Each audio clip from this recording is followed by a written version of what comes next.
All right, continuing on from where the last video left off, I'm now going to talk a bit about steps 7 and 8, again based on having taken a look at some of the plans that were turned in.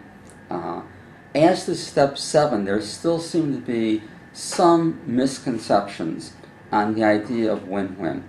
So let me talk to you about how I think that should be limited. A win-win outcome should either be real mutual gain or it should be gain to one side without any corresponding loss to the other. And when I say without any real corresponding loss to the other, I mean that if I don't care about giving you something, then there is no loss to me. I might put it in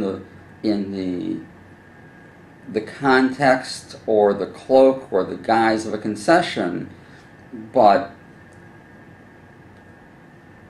in real terms, if I don't care about giving it to you, then it's not a concession, and it's that second kind of win-win, gain to you without corresponding loss to me. Now, in contrast to that, some of the things that I saw in some of the plans, I don't mean to be saying everybody by any means, but in some of the plans, well, one example is our win-win outcomes are based on incremental compromises and agreements that could benefit both of us in the long term. Now, I recognize that it says could benefit both of us in the long term, but as soon as you start talking about incremental compromises, to me you're talking about competitive language and not about win-win or problem-solving language. Another one was put in terms of Mill is willing to concede all but the star role, casting decision, and final cut. Perhaps Smith would concede to some of his compensation for the film directed to an environmental charity. Higher than expected revenues would make everyone money, and if Smith agreed the points could push up his total compensation. I agree with all of that, but I don't see any real mutual gain there. In all of that, somebody is always giving something up that most likely they prefer not to give up. And as soon as you get into that, you're talking about compromises and not mutual gain. Now, there's nothing wrong in negotiating necessarily with making reasonable compromises.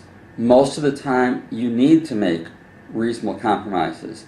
But I don't want you to confuse the concept of a reasonable compromise. We're both putting 50% in this project, therefore I'll take 50%, you'll take 50%. Or I'm putting more than you into this project, so a fair deal is 60 for me, 40 for you.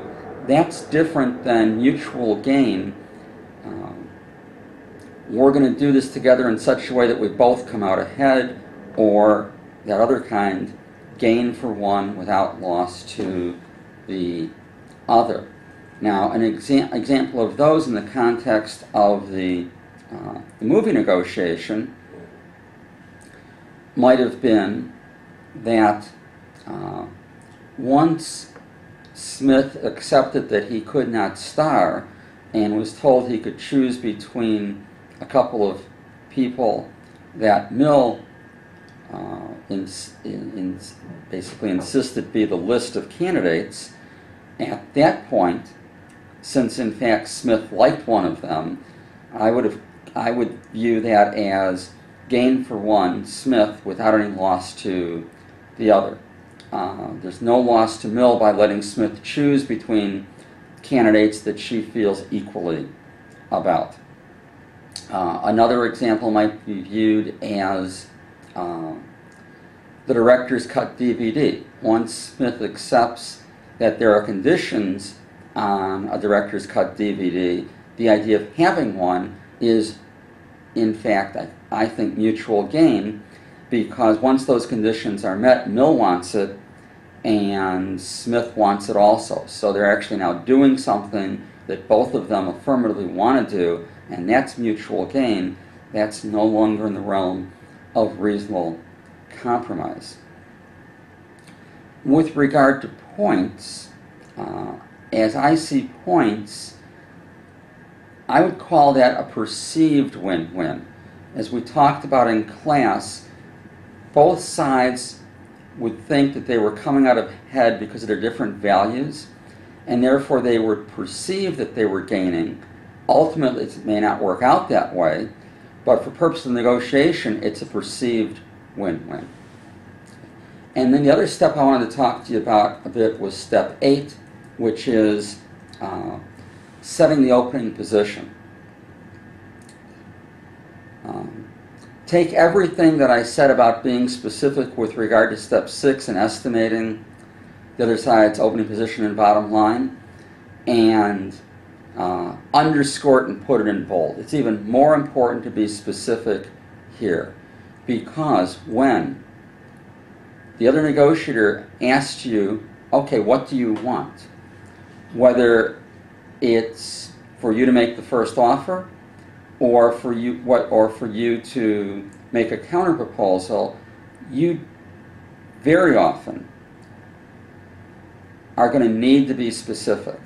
And the time to figure that out is ahead of time, during the planning process, not when you're sitting there and need to be explaining it. So I think here it's even more important to plan specifically for what you anticipate your opening position to be. Again, ideally for each issue, ideally for each combination of issues, but certainly some kind of specific opening position. It may be that you don't want to include everything in your opening position in the first offer that you make or the first demand that you make. That's fine. But you ought to have in mind what you are going to want to be asking for with regard to everything that you intend to be asking for.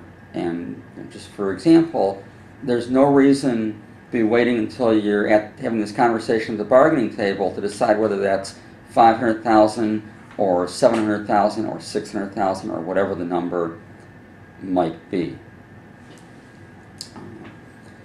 As an example of one of the things that I saw,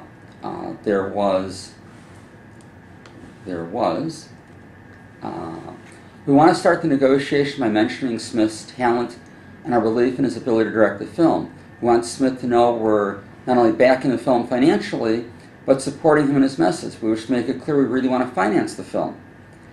We also want to be transparent, stating the success is ultimately uncertain and financially backing the film is a risk. We want to congratulate him on his Oscar nomination. We presume that we've agreed on the budget.